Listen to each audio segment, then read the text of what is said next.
Donc, nous commençons, Baruch Hashem, une partie de la dracha de Drouch à la Torah, Bezrat Hashem, en référence à Shavuot, qui arrivera dans quelques semaines, dans 6 semaines, désormais maintenant. Et l'intitulé de notre étude d'aujourd'hui, comme vous l'avez devant les yeux, c'est sur le pluralisme et la vérité dans la Torah. D'accord? Parce qu'en réalité, il y a une vraie complexité. Comment est-ce qu'on arrive à comprendre que la parole de la Torah soit profondément vraie? Et pourtant, il peut exister, parfois, c'est rare, mais ça arrive, des controverses entre les Chachamim. Puisque la Torah est vraie, donc elle est unique, elle est une, elle n'est pas mensongère. N'est-ce pas? Donc comment est-ce qu'on peut arriver à comprendre cette problématique-là? Nous allons voir. Tout d'abord, nous dit le Maharal, Avki, ou davar gadol meod, einenu murgash be'avur shar chisronot shebe'artzotenu, ele ubatel bemiuto. Il y a quelque chose, nous dit le Rav clairement, je traduis de nouveau littéralement, qui n'est pas forcément ressenti en raison des manques que nous avons sur nos territoires,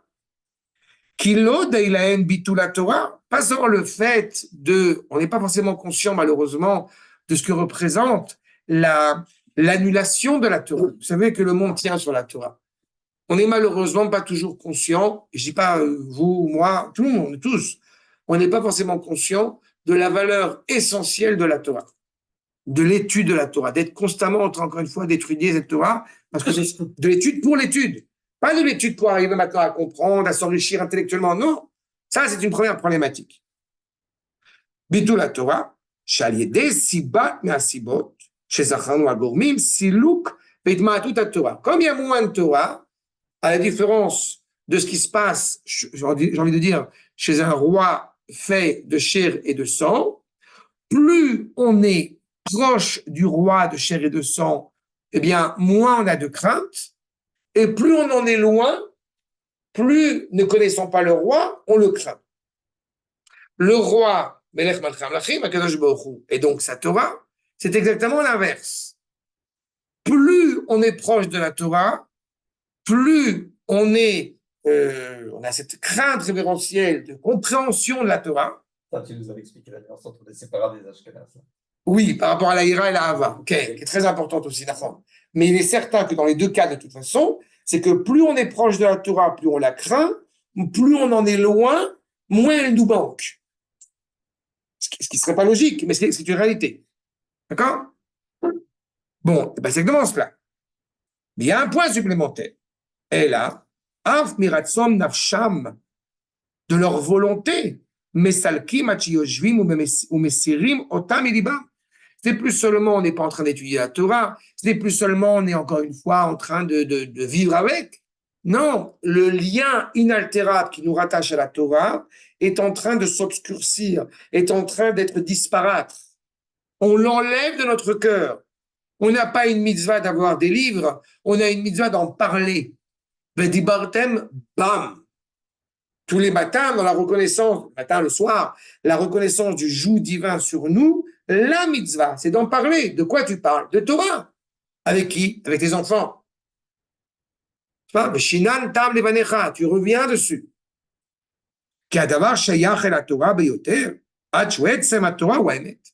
Et pourquoi c'est évidemment une évidence qu'il faut se remémorer constamment, ressasser constamment, parce que la Torah est l'expression de la vérité absolue, la vérité tout court, et donc automatiquement, quand on en parle, on est rattaché à la vérité. C'est pas? Je vais vous donner un exemple qui m'est arrivé ce Shabbat, chose de limpide. Il y a un adolescent qui demande au Rav du Garin, là où j'habite à Akko, qui demande, j'ai compris que on n'avait pas le droit de monter sur le mont du Temple, mais si j'ai envie de monter sur le mont du Temple, maintenant, est-ce que je dois faire ce qu'on appelle une annulation à Tarat Nedarim? Que je dois annuler une coutume que j'avais prise sur moi de ne plus faire? Et le Rav du Garin, il dit, il se tourne vers moi, il est comme toi, et il me dit, mais demande ça. On a un spécialiste. Parce que, voilà. Passer la balle. Et je lui ai répondu, si tu as pris, alors je lui ai répondu très simplement, si tu as fait le souhait de ne pas manger cachère, et que désormais tu veux manger cachère, Tu vas pas faire une atarat netavim. Tu vas pas annuler des vœux. Parce qu'il faut bien qu'on... Mais c'est d'une limpidité. C'est sorti, bon, j'étais content que ce soit sorti comme ça naturellement. Mais c'est d'une cohérence implacable. En aucune manière, quelqu'un en bonne santé, quelqu'un de normal, pourrait se dire, comme je l'ai entendu malheureusement trop souvent, même pendant la semaine de Pessah, mais qu'est-ce que tu t'embêtes avec le monde du temple, l'Arabaï, le pas Arabaï? Et j'ai répondu, mais c'est vrai qu'effectivement, parler du Beth Amikdash, parler du Korban Pessah, vraiment Pessah, c'est une telle bêtise monumentale. On est connecté. C'est exactement cette problématique-là. On a oublié qu'on est d'abord attaché à la vérité. La Torah est d'abord l'expression de la vérité la plus optimale, la plus absolue. Aucun des maîtres vont dire, en l'occurrence pour cette petite anecdote, ne vont dire que c'est un problème de monter sur le mont du temple. Ils vont dire que c'est un problème maintenant. Ils vont dire que c'est un problème si tu n'as pas été obligé, si tu n'as pas fait attention comment t'es monté, comment t'es pas monté. Mais l'idée même de monter sur le mont du temple en tant que tel n'est pas quelque chose de totalement scandaleux, comme si c'était une annulation d'une faute ou de je sais pas quoi d'autre. C'est exactement cela. On est tellement, que Dieu préserve parfois, à oublier ce lien qui nous rattache à la Torah, qu'on finit par oublier d'abord et avant tout qu'en étant rattaché à la Torah, on est rattaché à la vérité. Tu comprends, tu ne peux pas te mettre le monde entier à dos. De qui tu parles du monde entier? Tu prends une balance, tu mets la Torah, tu mets le monde. De quel côté va pencher la balance? On dirait, avec Avec le petit embêté. la tata qui a résolu le problème de la fin dans le monde. Ouais, ah, voilà, avec les cigares. Tu mets la fin dans le monde, tu résolu. Oui, c'est simple. En réalité, vraiment, c'est simple. C'est peut-être compliqué à réaliser, mais dans l'idée, d'abord, c'est simple. Et il faut oser le dire. Chez Nikre, Torah Emet. La Torah est appelée la Torah de vérité. Marqué encore une fois, c'est une smichout. C'est pas Torah amitit. C'est Torah Emet. C'est la parole, l'enseignement, le cheminement de la vérité. Tu prends la Torah, là, ça, c'est la vérité. Oui, mais quand même, les chrétiens aussi le pensent. Les musulmans aussi le pensent. Les bouddhistes aussi, si tu veux. Réponse, ils aillent chez leur mère. De quoi ils parlent? Marie. Non, oui, oui. Non, pour les bouddhistes, ils sont pas... Mais c'est simple. Je vous avais raconté cette anecdote de celui qui hésitait, qui voulait se convertir ou non. Alors, il a demandé aux chrétiens, musulmans, machin et tout, et il m'appelle. Je fais, mais va, j'ai le... Ça, Woody Allen. Non, c'est vrai. C'est un goy qui m'a appelé dans le père était juif, il était en Israël, un Israélien, et bon, et comme il voulait, il avait une recherche. Je sens qu'il n'est pas devenu juif. Non. Je dis, va chez les chrétiens, ils ont raison. Si tu mets trois religions, monothéisme, machin, toutes leurs bêtises monumentales, ben que ça, t'as rien compris. Ça m'intéresse pas. Oui, mais il a une mère pas juive. Bah oui, mais s'il veut. Il a le droit de te demander, quand même. Il a le droit de demander comment on fait pour devenir, pour être rattaché au peuple choisi par l'absolu. Il a dit ça? Non, c'est ce qu'il faut dire. Oui, mais il ne sait pas encore. Ben non, ben il ne sait pas. Et ben qu'il continue à chercher. Quand il a envie de chercher, il viendra. Je ne rentre pas dans la comparaison entre la chrétienté et l'islam. Je peux t'expliquer pourquoi l'islam et la chrétienté sont des absurdités monumentales, mais je ne cherche pas à te convaincre pourquoi la chrétienté et l'islam sont des absurdités.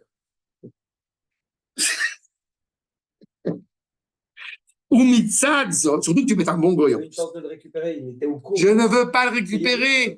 Je pense que ça peut être un bon goy. Je pense qu'il aurait été à la limoune. C'est pas sûr qu'il aurait mangé les moufletas avec du Nutella, peut-être, sans sucre.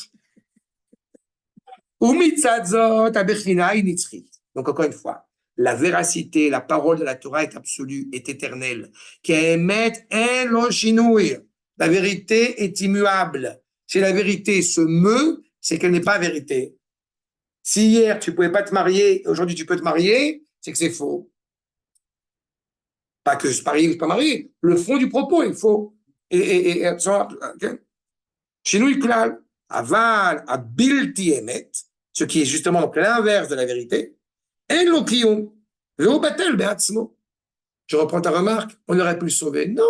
Si la providence d'Akadosh Baruch Hu, eh bien, assume que cette personne-là, elle le veut, cette victime, sans aucun doute, elle le veut faire partie de l'Am Israël, elle en fera partie. Nous, on fait ce qu'on a à faire. Je suis bien placé puisque les soldats qui se convertissent, on convertit des gens, on prépare des gens à la conversion avec une idée claire. Qu'est-ce qui se passera après? Certains vont continuer, vont être têtus, d'autres, malheureusement, ne vont pas l'être. Et le propos de la Torah, le rapport à la Torah est exactement le même.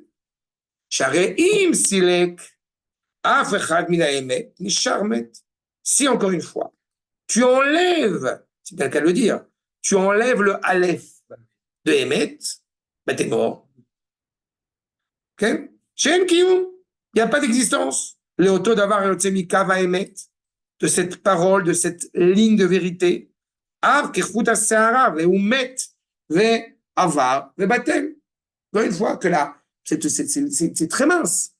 Il a dit ça, le Rav, le Maral de Prague. C'est le Maral, Ken. Il était Rav. Mais attends.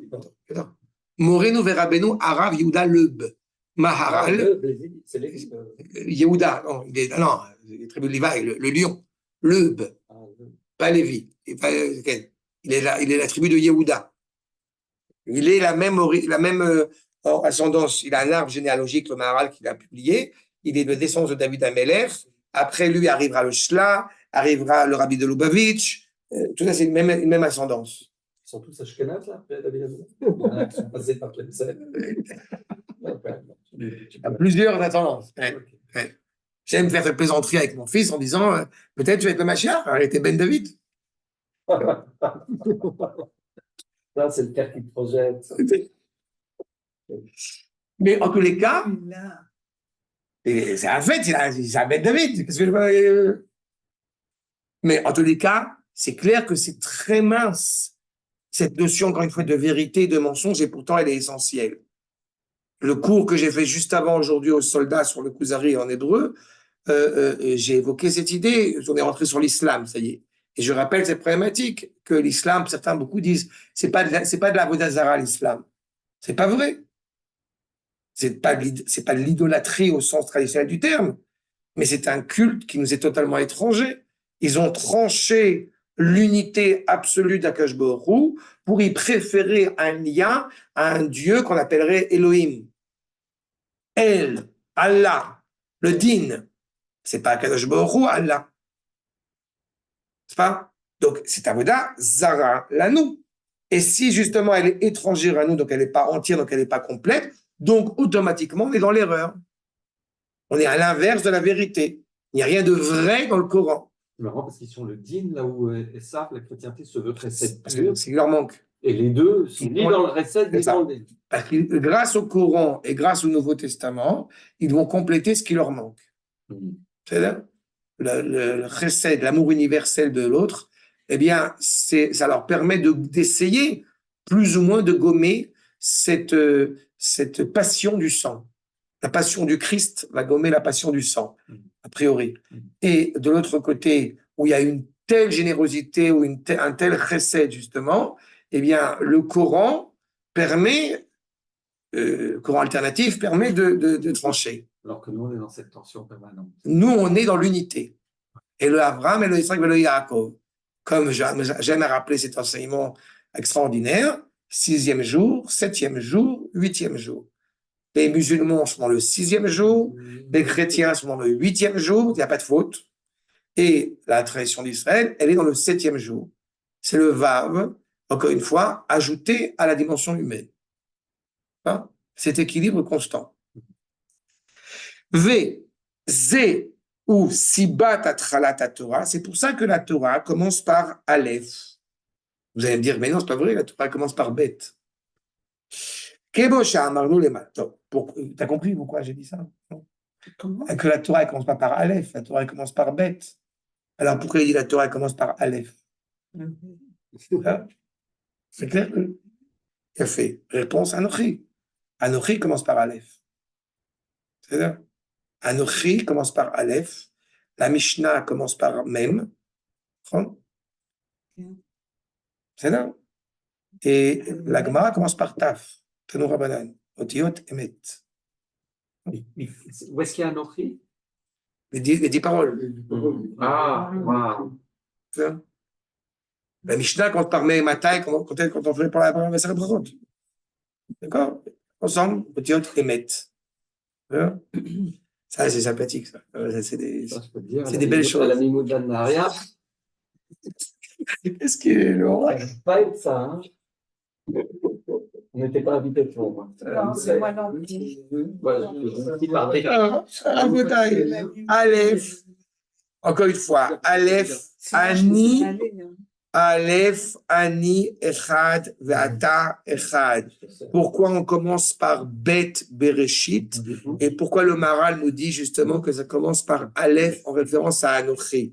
Parce que Anochi n'a de sens dans la mesure. Non, après. Après, il va plus en avoir. C'est-à-dire c'est très risqué là après. Anochi Rabotai. Anochi commence par justement la référence, la révélation d'Akadosh Baruch Hu près de Ham Israël. On sait pertinemment que la différence de Ani, Anochi ne dépend pas du tu. C'est pas une conception que j'aime souvent rappeler, mais qui est très importante à mes yeux. Anochi n'implique pas la nécessité du tu. Et pourtant, à partir du moment où il y a Anochi qui se révèle à Ham Israël, ça veut dire que j'ai un intérêt à ce que tu sois présent devant moi, de la même manière que Ham Israël est intéressé à ce que l'Akadosh soit présent devant lui. D'accord? En symbiose. C'est pour ça que la Torah commence par Anochi, Aleph. Bereshit implique déjà une dualité qui peut s'avérer en plus ça complexe. C'est pas? Parce que la dualité peut impliquer la rix. Vous vous rappelez, c'est pour ça que dans le deuxième jour de la création, il n'y a pas écrit que Yetov. Parce que le deuxième jour de la création, il y a la dispute qui est possible. Donc la vérité peut être mise en cause. Mais comment est-ce qu'elle peut être justement assumée pleinement quand toi et moi, on est dans la même direction? C'est clair? Non, c'est pas clair. Je sens que c'est pas clair. Vas-y. On verra. Non, je digérera plus tard. Ce que dit Shama Akadosh Baruch Hu, El Aleph, Ani Echad, je suis un, et toi aussi tu es un. Bata Echad, la Torah Yachad, et la Torah est une. Qu'est-ce qu'on dit Shabbat? Que Goy Echad Baaretz, on est un peuple. Pourquoi on ne pourrait pas se réjouir à la tombée de nos ennemis juifs? Dit le Maharal de Prague dans Tiferet d'Israël, que c'est comme si on se réjouissait quand on t'a enlevé une main. Tu souffres quand on t'a enlevé une main, donc tu ne peux pas te réjouir. Le Ham Israël est un seul corps. Donc si tu coupes le corps en deux, c'est pas. Non, c'est ma main droite qui a mal. Non, mais il n'empêche qu'il y a deux mains. Oui, mais. Oh là là là là là. C'est pas possible.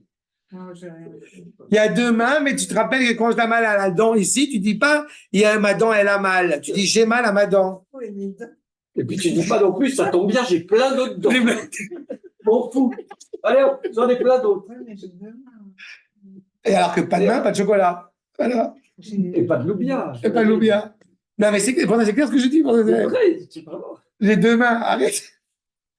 D'accord? C'est un seul corps, on en souffre. On souffre. C'est pas mon œil qui voit, c'est pas le problème de mon œil. C'est je vois. Et la réalité organique qui fait que tous les membres sont rattachés l'un à l'autre. La Torah est une. Moi, j'aime bien Bereshit. Vous comprenez? Mais Vaïkra, non, ça me saoule. C'est les sacrifices, ça me saoule. Non, Hamisha, Khumshei, Torah. Tu prends un gâteau, tu partages en 5 morceaux. J'aime bien, je prends cette partie-là du gâteau, mais celle-là, je l'aime pas. Bah, t'as rien compris à la Torah. Hein? C'est le même gâteau. C'est les 5 parties d'un tout. Le Bereshit, Shemot, Vaïkra, c'est 1/5 du tout. Non? 1/5. Je sens que ça te parle, 1/5. En langage. Ah ben c'est ça. Donc on est un. Comment on a pu recevoir la Torah, comme vous le savez? On a pu recevoir la Torah parce qu'on a dit, on était un pluriel, des réalités isolées qui s'installent dans le désert, et dans le même verset de chapitre Yutet, dans ces versets, par Jatitro, et on est isolé, on est un. Dira Rashi, un seul corps. Nefesh echad, guf echad, boiser echad, comme dit le frère d'Ashkenaz entre un homme et sa femme. Boiser echad. Ça veut dire quoi? Bassar, non, bassar echad, boiser echad. Un corps. Un corps, ok? Wow. 1 + 1 = 1. D'accord? Donc c'est ça. והדבר שהוא אחד, לא ימלא שהוא אמת לגמרי. S'il est un, il peut aller nulle part. Vous avez un point. D'accord? Le yud. Le Yud, chez les Mekoubalim, c'est appelé Nikoud. C'est un point. L'avantage du Yud, c'est que c'est le point, il est illimité. Dès qu'on a tracé une droite, ça c'est par rapport à Elul, quand on parle à Elul, après de cette lettre-là qui est rattachée au mois de Elul. Eh bien, quand vous avez une droite, il y a déjà une direction. Mais le point, il est illimité, il peut aller n'importe où. Il est profondément libre, si je puis dire, à ce niveau-là. D'accord? Ceux qui sont en contradiction, c'est ceux qui sont autour. Pas le point, vous jetez une pierre dans l'eau. C'est autour qu'il y a des galines, comment on dit, C'est quand même des points, mais ils sont sur eux-mêmes. Oui, mais on s'en fout. Ils n'ont pas d'implication sur nous. Oui. Non. Mais le point libre, c'est le point qui a une direction, quand même. Il a passe son temps à nous enseigner. Ça, tu fais toujours ce geste. Il y a un sens à l'histoire. Le point, c'est pas celui qui est libre d'aller n'importe où. Parce que le point, il a aussi, c'est Yud, le point, il a une volonté en façonnant donc ce monde, c'est d'aller dans une direction dont il sait pertinemment qu'il va atteindre cette direction-là. Mais donc, c'est comme si, entre guillemets, ce point avait besoin d'un autre point pour pouvoir avoir une ligne de conduite, pour avoir une ligne. Quelle direction. Et l'autre point, en l'occurrence, qui en réalité n'est pas un autre point, c'est juste le particularisme de ce point, c'est Am Israël. C'est le Vav, comme on l'a déjà souvent, Yudke, Vavke. Yudke, c'est les deux premières lettres pour créer le monde. Vav, c'est la lettre de liaison. Et le Hey, c'est la participation humaine à ce projet. Non? Une droite, elle peut aller dans plein de directions différentes. Oui, mais elle est déjà. C'est pour aller dans la bonne direction. Mais non, mais une droite, quand il y a une droite, il y a déjà une direction, c'est une droite. J'ai une direction. Oui, d'accord, mais. Ce qu'on veut, c'est pas cela. Ce qu'on veut, c'est être rattaché à l'absolu. Donc le point est rattaché à l'absolu. La droite, elle est déjà, encore une fois, orientée, elle est déjà limitée. Oui. Sauf si le point auquel va être attachée cette droite est l'expression d'un lien réel avec ce point originel. Non, mais c'est une vraie question, c'est le cas. Je n'ai pas dit que c'est pas une vraie question, mais j'insiste. Quand tu as tracé une droite, tu vas dans une certaine direction. D'accord? Si tu vas tracer la droite, tu vas par là, tu vas pas par là. Oui, mais tout oui, mais alors que le point, justement, il peut aller dans n'importe quelle direction possible. Donc, ce que je veux créer, entre guillemets, tout en conservant cet absolu, je veux créer un partenaire avec moi qui va aller dans le sens de ce point-là, n'est-ce pas? C'est-à-dire un autre point qui en réalité est intimement rattaché à Israël. C'est-à-dire le Vav et Hei. C'est pas? Vav et Hei en Gematria, 11. 5 et 6. C'est 11. Oui. Combien est-ce qu'il y a de signes dans la Kétoret? 11. D'accord? Les 11 encens que nous brûlons dans le Echa la Kodesh, c'est l'expression Ketir, Ketora, c'est l'expression du lien indéfectible qui nous rattache à Kadosh Baruch Hu. Donc 11. D'accord? V. Kemoshe Yised, ça c'est clair? Kemoshe Yised Apayat, Amar Emet Chotmo Leodia Kiwechad. On dit ça dans la prière donc, de Moussab de Rosh Hashanah. Okay? Le sceau d'Akadosh c'est la vérité. Le seul qui est habilité à parler de la vérité, c'est Akadosh Baruch Hu. Qui est la vérité, c'est Akadosh Baruch Hu. D'accord? Quand on avait traité dans Netivot Olam il y a quelques années de cela, sur le Netiv Emet, on avait soulevé cela. Si quelqu'un, encore une fois, si je disais, écoutez bien, la vérité, elle est chez moi, c'est la preuve que la vérité, elle est partout sauf chez moi. D'accord? Mais quand on étudie la Torah, on étudie la vérité. Enfin, on étudie la parole de vérité. Mais en aucune manière, je pourrais prétendre que j'ai mon regard sur la Torah, qui lui est subjectif. Ça nous diffère. On pourrait avoir certaines personnes qui se disent la vérité, elle est exclusivement chez moi. En réalité, il y a. Peut-être à la Mimouna. Tu as deux subjectivités. Tu as deux formes de subjectivité. En réalité, tu as deux formes de deux subjectivités qui se rencontrent. D'accord? Tu as ma subjectivité, tu as ta subjectivité, et nous rencontrons chacun d'entre nous, à travers notre subjectivité, quelque chose qui est objectif, qui est la Torah. Ce qu'on appelle l'intersubjectivité. D'accord? Entre les deux subjectivités, il y a cette objectivité divine. C'est la direction que prennent nos deux subjectivités. Oui, mais qui est orientée vers l'objectif absolu. Mais qui a quand même besoin de la subjectivité de l'être humain pour une interprétation qui n'est pas une interprétation du genre j'ai mon avis, qui est tout l'inverse d'une opinion. Mais Quelque chose qui me c'est ça. possède et pas quelque chose que je possède, et qui a besoin de cette intervention de l'être juif pour être lu et vécu. C'est N'est-ce le pas? besoin, tu as tout à fait compris. C'est juste le terme de besoin qu'il faut prendre avec des pincettes. Ok, pardon. Parce que c'est pas besoin. Tu as compris? C'est pas. C'est la nécessité. D'accord.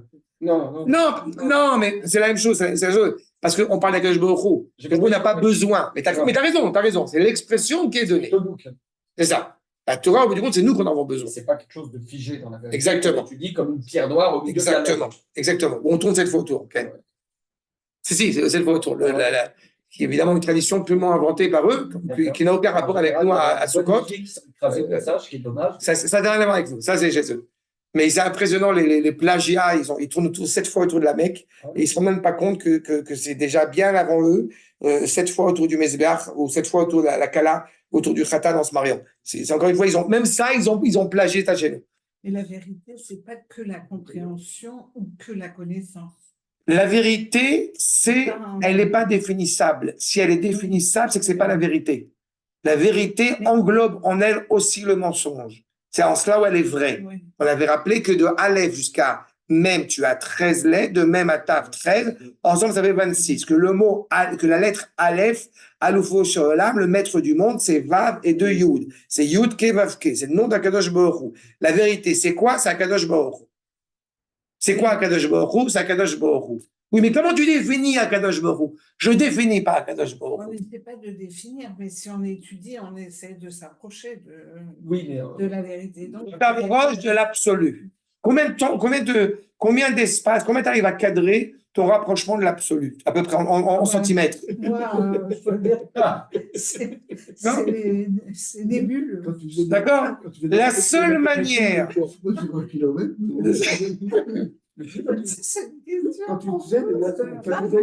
Quand tu faisais des mathématiques et que tu faisais ta fonction, elle s'approchait de l'infini et tout. En fait, non, mais tu vois, t'es toujours, tu dis, elle s'approche toujours vers l'infini. C'est ça, quoi. Tout le temps, mais c'est ça.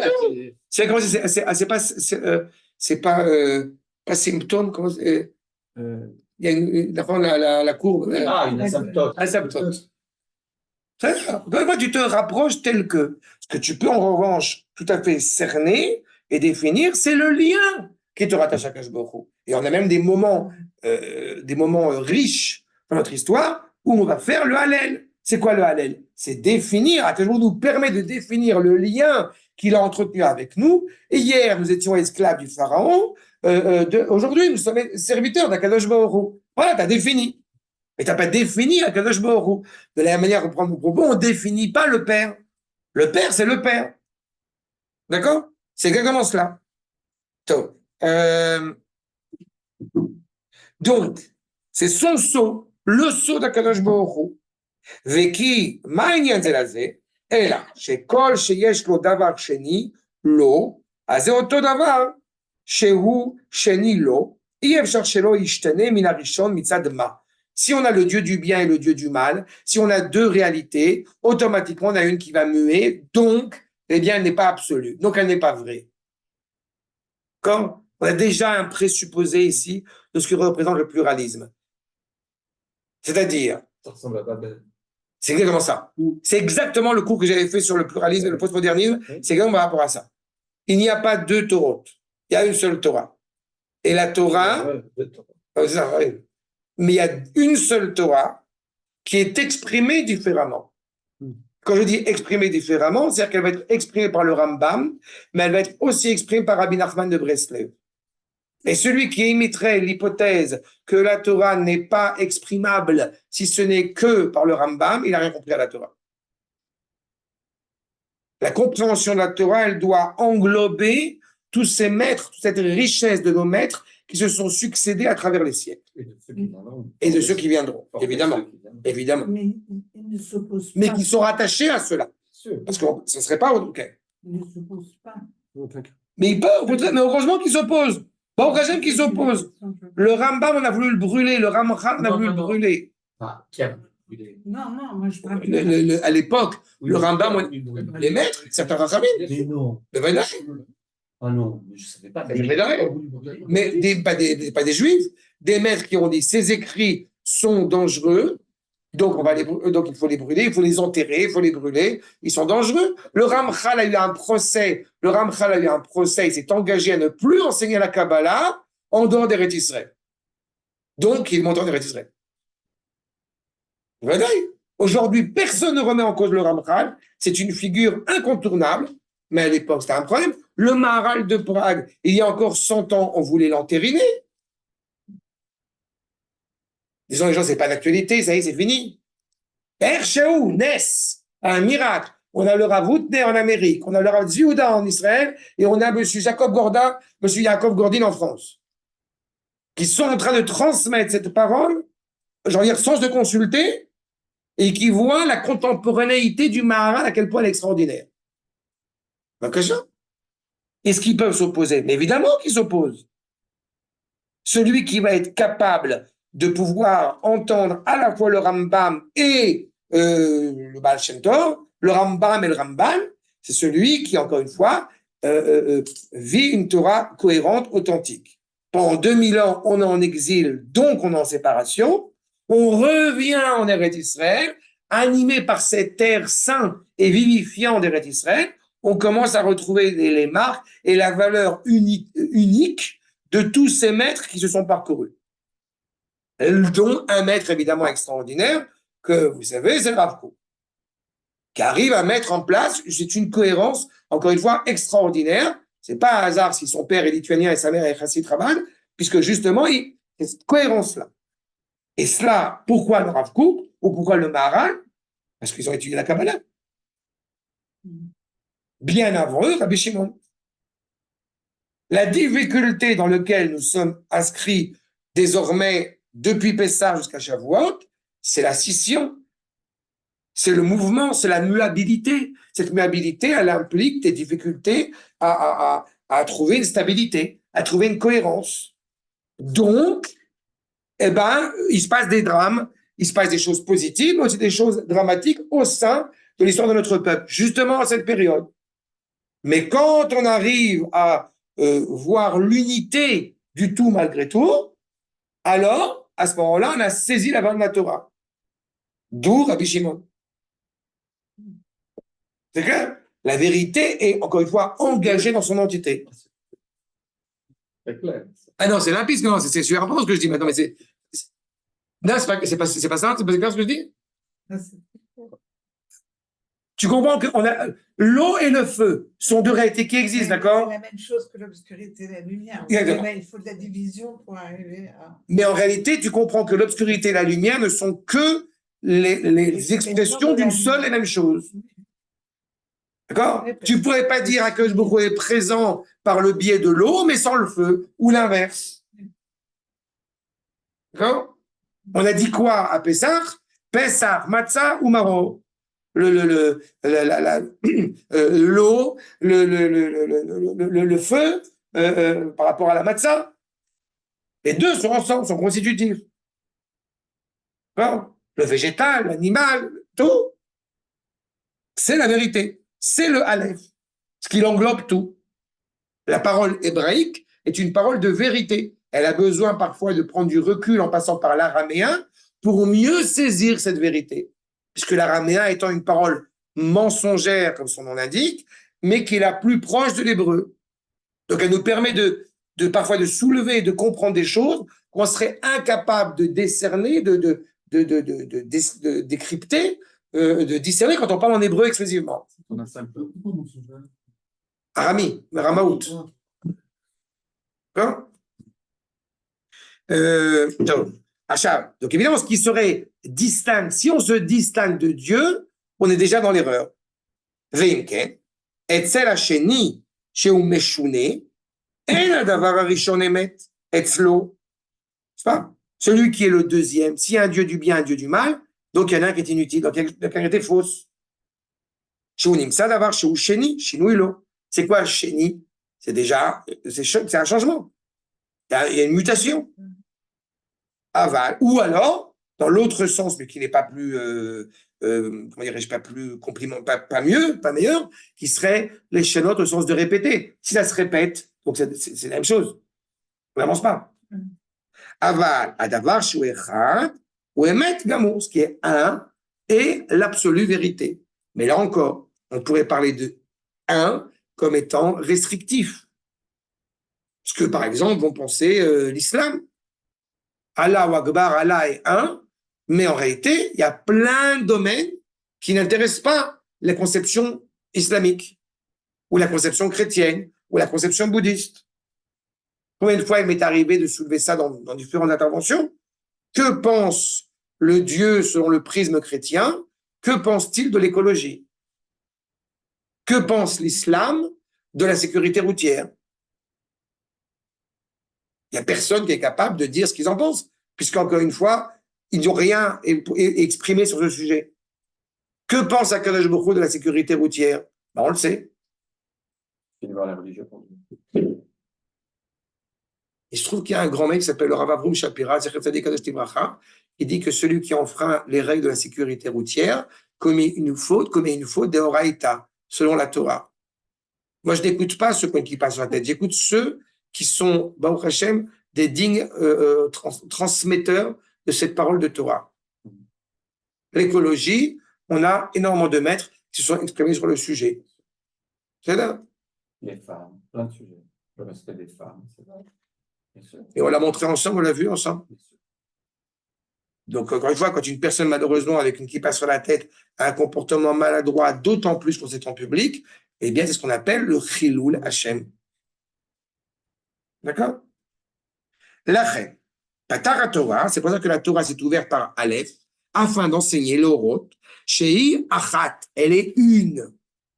Ve Asher ou echad ou emet. Parce qu'elle est une, qu'elle est vraie.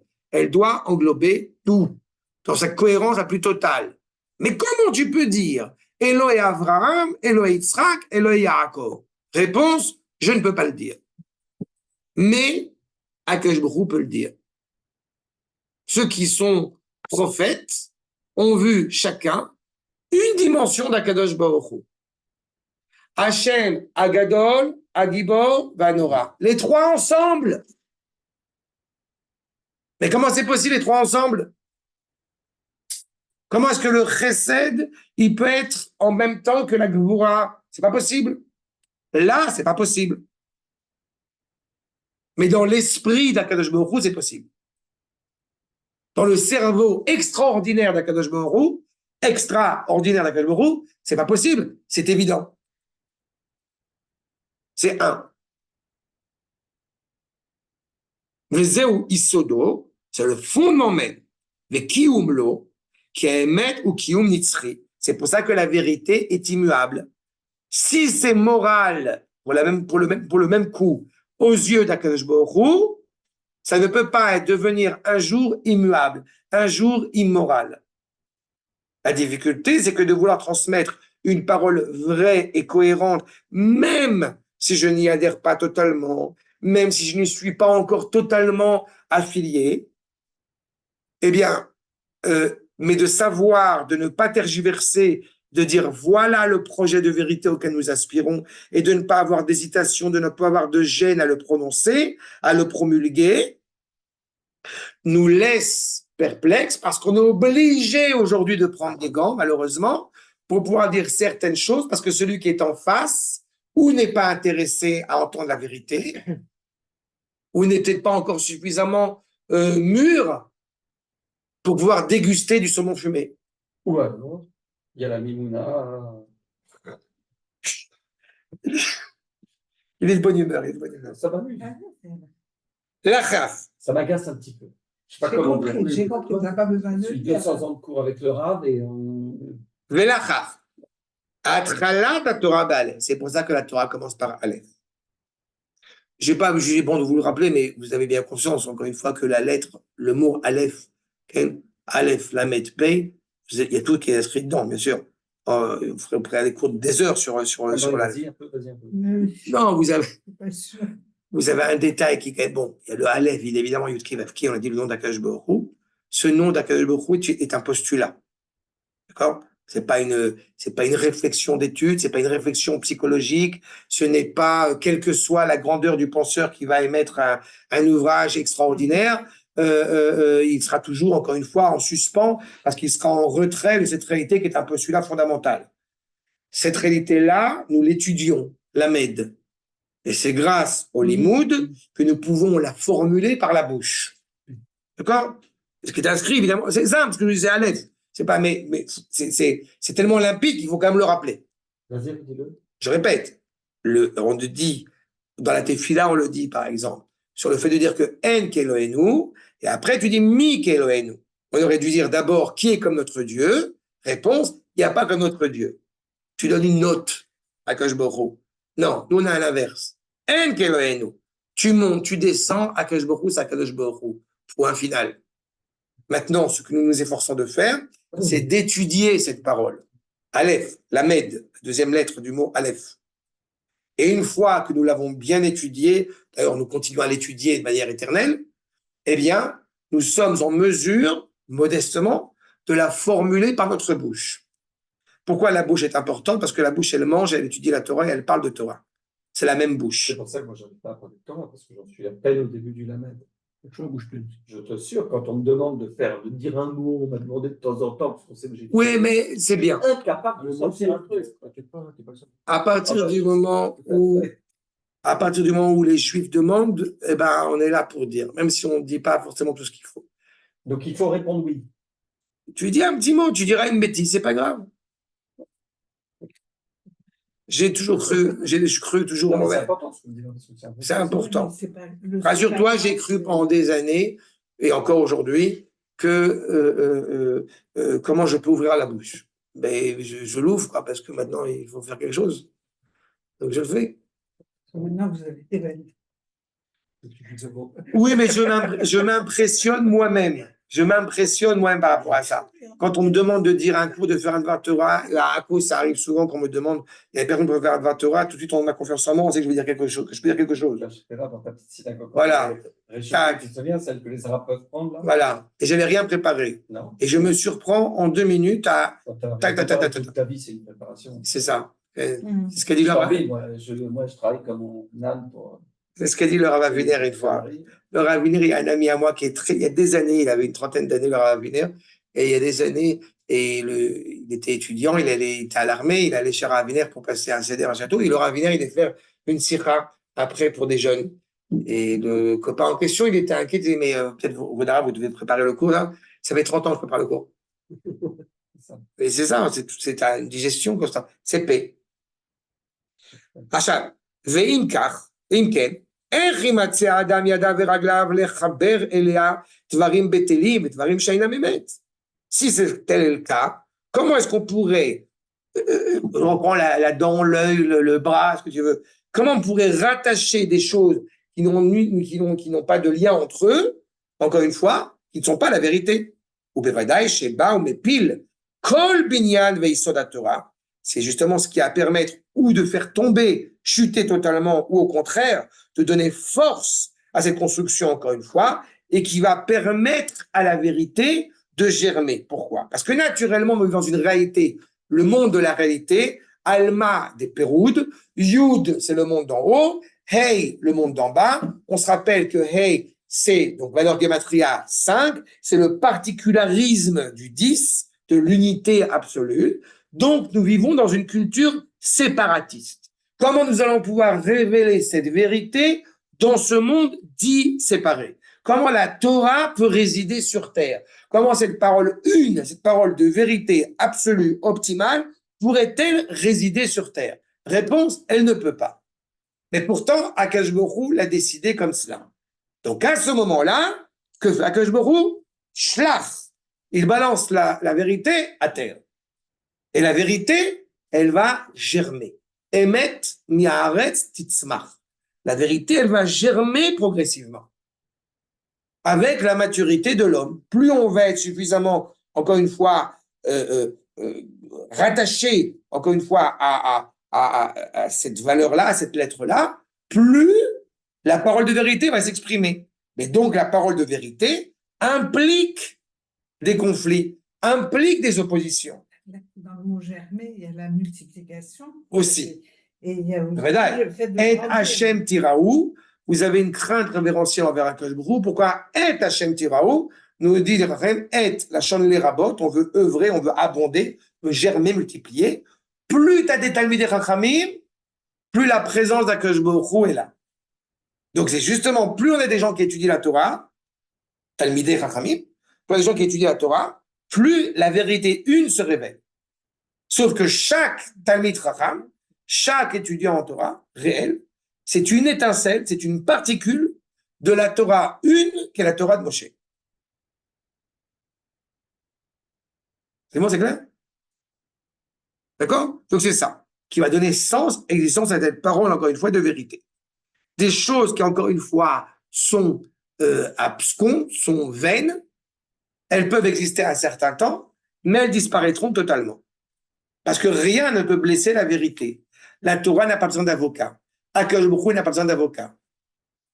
Continuer à proposer des paroles vaines, c'est pour ça que je suis toujours très perplexe ces derniers temps quand j'entends dire oh, ça y est, grâce à Dieu, on a la 14e chaîne de télévision, on est sauvé. De quoi tu parles, mais en revanche, une chose qui est importante, je crois, c'est que les oppositions dont tu parles, ce ne sont pas du tout des marloquettes.